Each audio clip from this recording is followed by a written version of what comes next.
globalement, si on regarde par rapport au reste du monde, que ça soit au niveau de l'endettement, au niveau du taux de chômage, au niveau de l'inflation, tout ce qui est les grands indicateurs économiques, Israël est bien au-delà, et à mon avis, une des premières économies dans les pays développés par rapport à celle qui a réussi à le mieux supporter cette crise mondiale.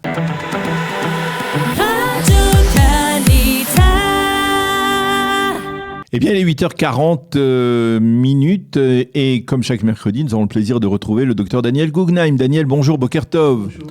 Alors, vous êtes là pour votre revue de la presse économique hebdomadaire et le premier sujet que vous vouliez évoquer, eh bien, c'est bien entendu les grands défis économiques d'Israël à quelques jours donc de Rosh Hashanah. On peut même dresser une sorte de bilan économique de cette année 5781 qui se termine. Quel est le bilan que vous dressez ? Oui. D'abord, souvent, les auditeurs m'écrivent qu'ils veulent que je sois optimiste, que je donne des bonnes nouvelles. Alors, ce que je voudrais dire, point de vue bilan, vous me donnez la possibilité, point de vue du bilan de 5780 qui vient de terminer, c'est que malgré la crise du Covid dont nous avons bien entendu parler ici, qui est mondiale, Israël, jusqu'à présent, s'en est sorti, point de vue économique, une des meilleures du monde. Et malgré hier, il y a eu un rapport de contrôleur des comptes qui a fait des observations et des critiques de la façon économique ça avait été mené. Mais globalement, si on regarde par rapport au reste du monde, que ça soit au niveau de l'endettement, au niveau du taux de chômage, au niveau de l'inflation, tout ce qui est les grands indicateurs économiques, Israël est bien au-delà, et à mon avis, une des premières économies dans les pays développés par rapport à celle qui a réussi à le mieux supporter cette crise mondiale. Donc ça, c'est important à dire, et c'est le bilan, et c'est une bonne chose qui est quand même optimiste. Je voudrais, comme vous avez dit, le mot défi.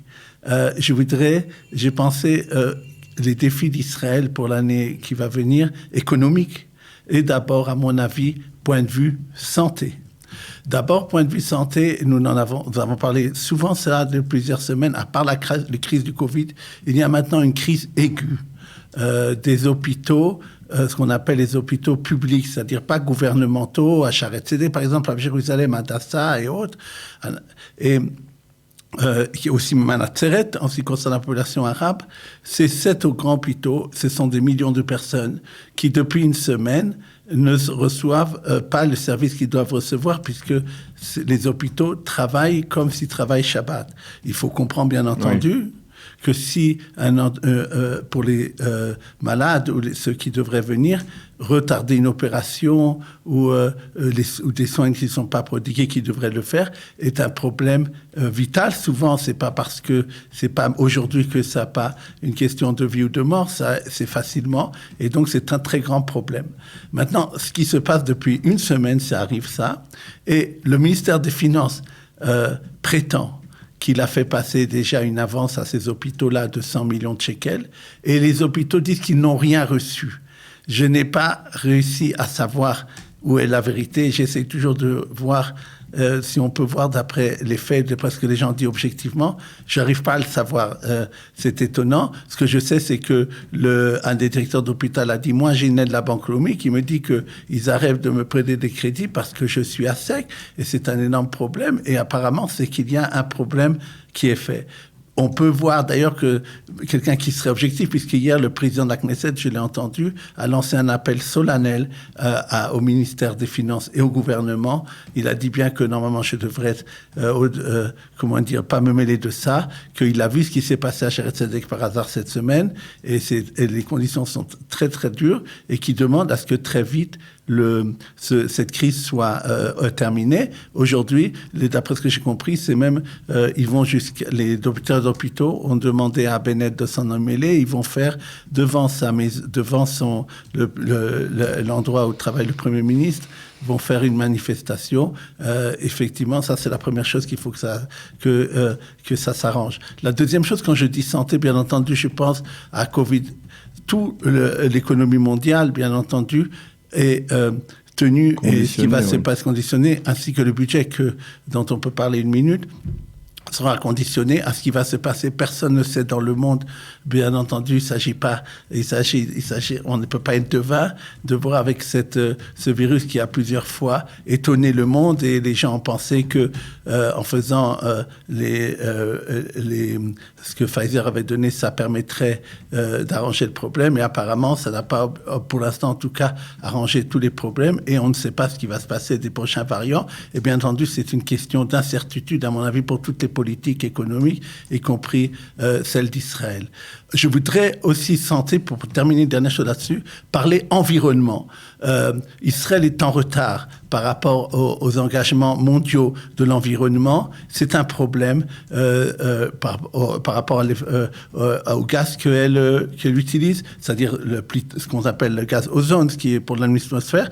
Mais je dirais même, hier, j'ai vu quelque chose qui est très, très problématique. Par exemple, il y a un tuyau qui doit amener du pétrole jusqu'à Ashkelon.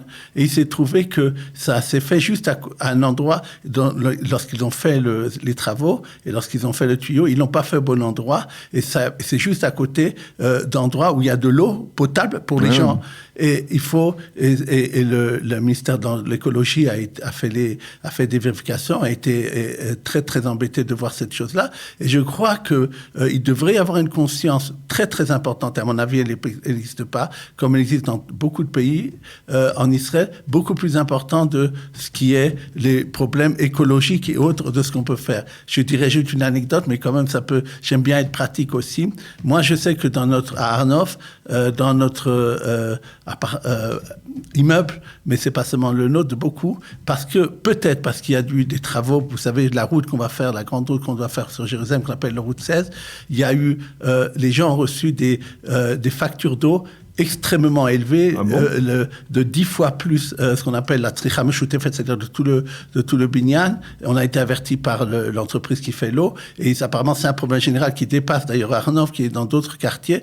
Je demande aux gens de vérifier aussi qui habitent Jérusalem ou dans d'autres endroits où il y aurait peut-être eu des travaux. Est-ce que c'est dû à ça ou pas? Mais donc c'est un problème que lorsqu'on fait des travaux et d'économie, souvent on ne tient pas compte de façon globale de l'environnement. Une dernière chose que je voudrais dire sur le budget, auquel je n'ai pas de réponse, peut-être demain j'aurai eu la réponse, maintenant je n'ai pas. Il y a deux grands problèmes qui sont pas résolus. C'est, à part celui de la santé que je vous ai parlé, c'est encore un autre problème, c'est celui du réforme. C'est-à-dire, il y a 3 grandes réformes que le ministère des Finances pour l'instant tient à faire, c'est-à-dire l'agriculture, c'est-à-dire aussi les problèmes bureaucratiques et encore un dernier sujet, la retraite des femmes. Pour cela, pour l'instant, la coalition, les députés disent qu'ils ne veulent pas. On saura aujourd'hui ou demain ce qui va se passer, puisque ils ont jusqu'à jeudi pour pouvoir voter le budget. Alors ça, c'est pour les défis, on va dire, les défis de cette année. Et on va parler, je voudrais qu'on parle de la Banque d'Israël qui a l'intention, elle, de construire, de créer une banque de données qui serait basée sur les dépenses de chaque Israélien au cours des 5 dernières années. Expliquez-nous un peu de quoi il s'agit. Oui, la Banque d'Israël a écrit aux banques « Mon rôle est d'être aussi conseiller économique du gouvernement ». Et je voudrais, par exemple, savoir comment les gens ont utilisé ce qu'on appelle les manakim, c'est-à-dire l'argent qui a été versé pendant la période du corona. On avait d'ailleurs qu'il y a des entreprises qui ont voulu en faire des dividendes et ils ont arrêté, ça a fait des problèmes. Mais je parle maintenant des particuliers. On a vu que ça a été critiqué aussi par le contrôleur de l'État aussi. Exact. Et donc, ils ont demandé aux banques et aux entreprises de crédit, et même, vous savez, il y a des applications comme Bit et tout ça. Je veux chaque Israélien. Au début, voulait 7 ans, les banques ont dit on n'a que 5 ans. Je veux chaque dépense qui a été faite depuis 5 ans. Maintenant, je veux qu'à côté de la dépense, on m'envoie un fichier où il y a les cartes d'identité de cette personne-là, ainsi que le numéro de sa carte de crédit, etc. Je promets après que j'ai ces données-là, que je les rendrai anonymes. Mais alors, voilà ce qu'elle a demandé. Maintenant, ça fait beaucoup de bruit dans la presse et tous ceux qui sont considérés, qui veulent protéger l'intimité des gens, la vie privée des gens, en disant, on le sait très bien, qu'il y a une possibilité très vite de reconstituer les noms à partir des données qu'on aurait. Il suffit d'avoir 4 4 achats dans une carte de crédit, on peut savoir immédiatement que c'est la personne parce qu'il y a des algorithmes qui permettent d'identifier les gens par rapport à ce qu'ils ont acheté. Et donc, ils sont pas du tout tranquilles, ceux qui sont chargés de la propriété privée des gens, et ils menacent d'aller à la Cour suprême. Je crois que c'est dû au fait que, par exemple, on a parlé ici que le ministère de la Santé a donné des informations concernant les Israéliens à Pfizer dans le monde, et d'ailleurs, contrairement à ce que d'autres voulaient. Et à mon avis, c'est le même problème qu'il y a ici. Il faudra suivre. Alors, je voudrais on parle de certains établissements financiers qui délivrent, bien entendu, des coupotes Gemmel, ce qu'on appelle des coupotes Gemmel, et qui a été condamné à rendre 250 millions de shekels à ses adhérents pour des frais de gestion qui ont été perçus sans leur accord. Oui. Il s'agit de quoi?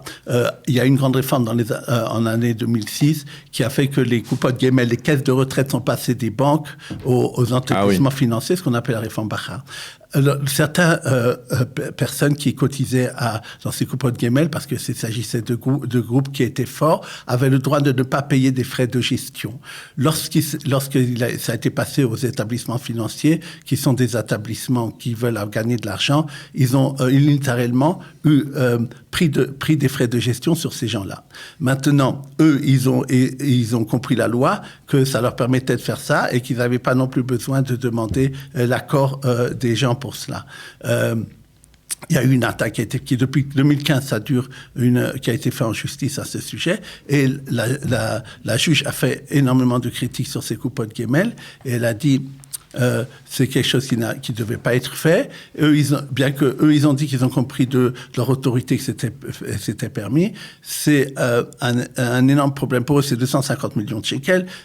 Si ça va se faire sur tous les établissements financiers, ça sera aussi un grand problème général. Bien sûr, il y a les gens qui cotisent à ça, ils seront contents parce qu'ils risquent de recevoir beaucoup de chèques. Pour l'instant, ça va aller, bien entendu, à la Cour, à Beit Mishpat Elyon, à la Cour suprême. Ça va encore durer des années, mais ça va être quelque chose qu'il faudra sûrement suivre. Alors, il nous reste une minute pour nous dire combien les Israéliens vont dépenser en nourriture pour les fêtes de Tishri. Oui, je voudrais dire que ils vont dépenser d'après... vous savez, je ne sais pas si c'est ça que vous avez interrogé, une entreprise qui s'appelle Leket Israël, qui s'occupe d'aider les gens. On a interrogé La Tête, qui s'occupe aussi de donner des paniers alimentaires à des dizaines de milliers de familles. Alors, c'est eux qui ont publié les chiffres avec une entreprise d'experts comptables qui s'appelle BDO, qui est sérieuse là-dedans. et qui sait les chiffres. Il s'agit de 8 milliards de shekels que les Israéliens vont dépenser pour les fêtes de Tishri. Il s'agit de 240 000 tonnes de nourriture qui vont être faites. Et ce qu'ils disent, c'est qu'il y a un quart de ça qui, malheureusement, sera jeté. Eux-mêmes disent qu'ils donnent 18 millions de repas par an. Ils demandent, ils vont ça, c'est pour les quêtes? Oui, pour les quêtes. Ils vont dire ils ont dit qu'ils vont servir 2 millions de repas pendant les fêtes de Tishri. Et donc, ils demandent à chaque personne, pour eux, d'après, ça peut être 450 shekels qui seraient par Israélien jetés à la poubelle, de faire attention et de voir comment on pourrait sauver cette nourriture. Eh bien voilà, on a fait le tour en parlant avec Gilles Darmon de La Tête et avec vous de l'Eket, deux organisations qui s'occupent de venir en aide. Alors on va terminer avec, vous voulez souhaiter... je voudrais profiter juste d'une minute à vos auditeurs. de Shana Tova aux auditeurs. D'abord de remercier Marc Eisenberg qui a fait Kalita, Ariel Kandel, bien sûr le directeur de l'établissement, et aussi mon groupe de Mitzvot dirigé par Ayala Bloom, ainsi que mes collaborateurs. Je voudrais profiter aussi ici, puisque c'est la radio, remercier énormément Eliana Grunfinkel pour son professionnalisme et sa gentillesse. Et vraiment, je dis souvent que c'est vraiment venu quelque chose de spécial, cette radio. Et j'en profite enfin, non seulement pour chez Shana Tova à nos auditeurs, mais pour remercier Olivier et surtout Daniel, qui est arrivé à me faire bien comprendre auprès de mes auditeurs. Eh bien, nous, on vous remercie pour votre fidélité au poste, parce que vous êtes fidèle au poste chaque mercredi, fidèle au poste. Vous vous déplacez ici dans ce studio. Ce n'est pas facile et vous le faites avec toujours beaucoup de dévouement. Merci beaucoup, Dr Daniel Guggenheim, pour cette chronique, cette revue de la presse économique et pour toutes les revues de la presse économique de cette année 5780. On vous souhaite également Shana Tova. Nous terminons ainsi cette heure d'actualité avec Eliana Gurfinkel.